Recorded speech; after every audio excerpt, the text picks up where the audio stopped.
بسم اللہ الرحمن الرحیم۔ السلام علیکم ورحمۃ اللہ وبرکاتہ۔ الحمدللہ حمدا کثیرا طیبا مبارکا فیہ، والصلاة والسلام علی سید المرسلین محمد وآلہ وصحبہ اجمعین، اما بعد۔ حاضرین و ناظرین، یہ درس قرآن نمبر 606 ہے اور آج سورۃ الانعام کی 2 آیتوں کی تلاوت و تشریح کی جائے گی۔ آیت نمبر 128 اور 129۔ اعوذ باللہ من الشیطان الرجیم، بسم اللہ الرحمن الرحیم۔ وَيَوْمَ يَحْشُرُهُمْ جَمِيعًا يَا مَعْشَرَ الْجِنِّ قَدِ اسْتَكْثَرْتُم مِّنَ الْإِنسِ وقال أولياؤهم من الإنس ربنا استمتع بعضنا ببعض وبلغنا أجلنا الذي أجلت لنا قال النار مثواكم خالدين فيها إلا ما شاء الله إن ربك حكيم عليم وكذلك نولي بعض الظالمين بعضا بما كانوا يكسبون صدق اللہ العظیم۔ لفظی ترجمہ یوں ہیں، وَيَوْمَ يَحْشُرُهُمْ جَمِيعًا، اور جس دن وہ اکٹھا کرے گا ان سب کو، یا معشر الجن، تو فرمائے گا کہ اے گروہ جنوں کے، قد استکثرتم من الانس، تحقیق تم نے بہت زیادہ گمراہ کیے تھے انسانوں میں سے۔ وقال اولیاؤہم، اور کہیں گے ان کے دوست، من الانس، انسانوں میں سے، ربنا استمتع بعضنا ببعض، اے ہمارے رب فائدہ اٹھایا ہمارے ایک نے دوسرے سے، وبلغنا اجلنا الذی اجلت لنا، اور ہم پہنچے ہماری اس میعاد کو جو تو نے مقرر فرمائی تھی، لنا ہمارے لیے، قال اللہ فرمائے گا، النار آگ ہی، مثواکم تمہارا ٹھکانہ ہے، خالدین فیہا تم ہمیشہ رہو گے اس میں، الا ما شاء اللہ مگر جو چاہے اللہ، ان ربک حکیم علیم، بلا شبہ آپ کا رب ہے بڑی حکمت والا، خوب جاننے والا۔ وَكَذَلِكَ نُوَلِّي، اور اسی طرح ہم مسلط کر دیتے ہیں بعض الظالمین، بعض ظالموں کو، بعضاً بعض پر، بما بسبب اس کے جو کانوا یکسبون وہ کماتے تھے۔ ترجمہ یوں ہے، جس دن وہ سب جن و انس کو جمع کرے گا اور فرمائے گا کہ اے گروہ جنات، تم نے انسانوں سے بہت فائدے حاصل کیے، تو جو انسانوں میں سے ان کے دوست ہوں گے وہ کہیں گے کہ اے پروردگار، ہم ایک دوسرے سے فائدے اٹھاتے رہے اور آخر اس وقت کو پہنچ گئے جو تو نے ہمارے لیے مقرر کیا تھا۔ اللہ فرمائے گا کہ اب تمہارا ٹھکانہ دوزخ ہے، ہمیشہ اس میں جلتے رہو گے مگر جو اللہ چاہے، بے شک تمہارا رب دانا اور خبردار ہے۔ اور اسی طرح ہم ظالموں کو ان کے اعمال کے سبب جو وہ کرتے تھے ایک دوسرے پر مسلط کر دیتے ہیں۔ ان 2 آیتوں میں 8 باتیں بتلائی گئی ہیں۔ پہلی بات، اس دن کا دھیان رکھو جس دن اللہ ان سب کو گھیر کر اکٹھا کرے گا۔ دوسری بات، جنات سے کہے گا کہ اے جنات کے گروہ، تم نے انسانوں کو بہت بڑھ چڑھ کر گمراہ کیا۔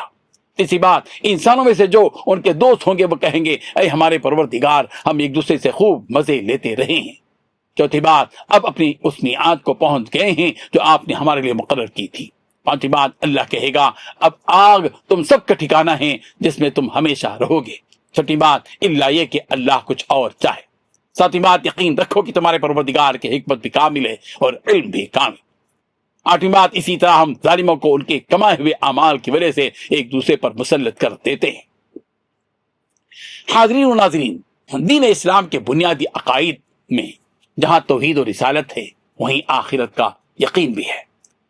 ایمان کا تقاضا یہ ہے کہ بندہ مومن اس احساس و شعور کے ساتھ زندگی بسر کرے کہ قیامت کے دن سارے انسانوں اور جنات کو اللہ تعالیٰ جمع کریں گے۔ اور سب کو ایک دن اللہ کے حضور کھڑا ہونا ہے، اسی کو حشر کہتے ہیں۔ اور حشر کا میدان جہاں سب کے سب جمع ہوں گے وہ میدان محشر ہے، اور جس دن سارے انسان اور سارے جنات جمع ہوں گے وہ یوم آخرت یعنی قیامت کا دن ہے۔ اللہ تعالیٰ نے اس آیت میں اس دن جمع ہونے کی یاد ساری انسانیت کو دلائی ہے۔ وَيَوْمَ يَحْشُرُهُمْ جَمِيعًا، اور وہ دن جس دن ان سب کو جمع کرے گا۔ البقرہ آیت نمبر 128۔ قرآن مجید میں جگہ جگہ حشر کا ذکر کیا گیا ہے۔ سورہ بقرہ کی آیت نمبر 203 میں کہا گیا وَاتَّقُوا اللَّهَ وَاعْلَمُوا أَنَّكُمْ إِلَيْهِ تُحْشَرُونَ، اللہ سے ڈرتے رہو اور جان رکھو کہ تم سب اسی کی طرف جمع کیے جاؤ گے۔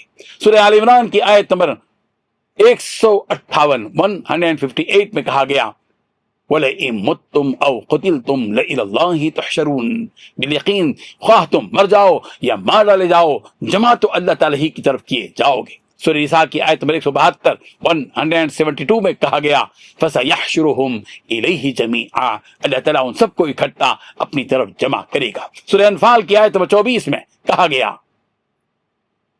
وَأَنَّهُ إِلَيْهِ تُحْشَرُونَ، بلا شبہ تم سب کو اللہ ہی کے پاس جمع ہونا ہے۔ قیامت کے دن جب اللہ تعالیٰ جنات کو اور انسانوں کو میدان محشر میں جمع کریں گے تو جنات سے خطاب کرتے ہوئے یوں کہیں گے یا معشر الجن قد استکثرتم من الانس، اے جنات کی جماعت تم نے انسانوں میں سے کثیر تعداد کو اپنا تابع کر لیا۔ مفسرین فرماتے ہیں کہ یہاں جنات سے شیاطین مراد ہے۔ اس کا مطلب یہ ہوا کہ قیامت کے دن اللہ تعالیٰ شیطانوں سے کہیں گے کہ تم نے انسانوں میں سے بہت سے انسانوں کو بھٹکا کر اپنا تابع کر لیا۔ ظاہر ہے کہ جب ابلیس اللہ کی بارگاہ میں آدم کو سجدہ نہ کرنے کی وجہ سے مردہ ہو گیا تو اس نے اللہ تعالیٰ سے مہلت مانگی کہ قیامت تک مجھے اس بات کی مہلت دے دے کہ میں ان انسانوں کو گمراہ کروں۔ چنانچہ اللہ تعالیٰ نے ابلیس کو اس بات کی مہلت بھی دے دی۔ اس وقت سے اب تک شیطان انسانوں کو گمراہ کرتا چلا آ رہا ہے اور قیامت تک گمراہ کرتا رہے گا۔ قیامت کے دن اللہ تعالیٰ شیطان سے کہیں گے کہ تو نے بہت سے انسانوں کو بھٹکا کر اپنا تابع فرمان بنا لیا۔ انسانوں کی غفلت اور لاپرواہی، ان کی نفس پرستی اور شہوت پرستی نے شیطان کو مزید مواقع دیے اور وہ گمراہی کے دلدل میں پھنستے چلا گیا۔ مفسرین فرماتے ہیں کہ قیامت کے دن انسانوں سے اللہ تعالیٰ کا خطاب ڈان ڈپٹ کے طور پر ہوگا۔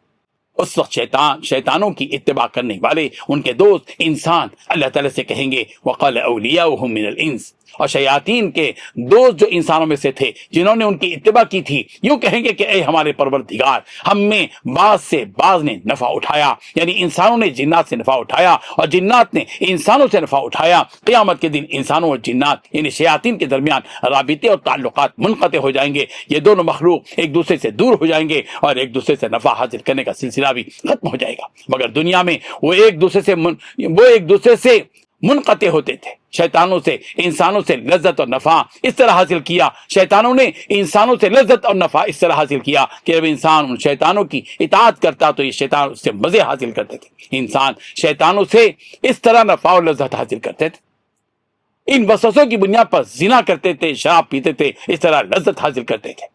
اللہ تبارک و تعالی ہم سب کو ان آیات کو سمجھنے کی اور شیطانی وساوس سے، شیطانی حربوں سے، اس کے فریب سے بچتے رہنے کی توفیق عطا فرمائے، آمین۔ وآخر دعوانا ان الحمد للہ رب العالمین۔ ڈیلی درس قرآن کو سبسکرائب کیجئے، اپنے تاثرات اور مشورے ارسال کیجئے اور متعلقین کے گروپ بنا کر انہیں روزانہ درس قرآن بھیجیں اور اجر ثواب پائیں۔